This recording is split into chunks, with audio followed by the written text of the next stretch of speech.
Meaning of heuristic. Heuristic. Heuristic. Heuristic. Heuristic.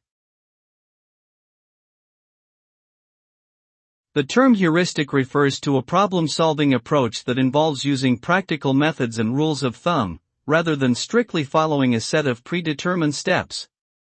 Heuristics are often used in situations where there is no clear or obvious solution, and they rely on previous experience, intuition, and trial and error to find an answer.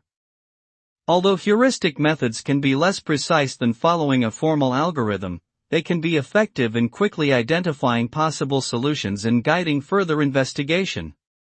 Overall, heuristics are a valuable tool for problem solving in a wide range of fields, including mathematics, science, and engineering.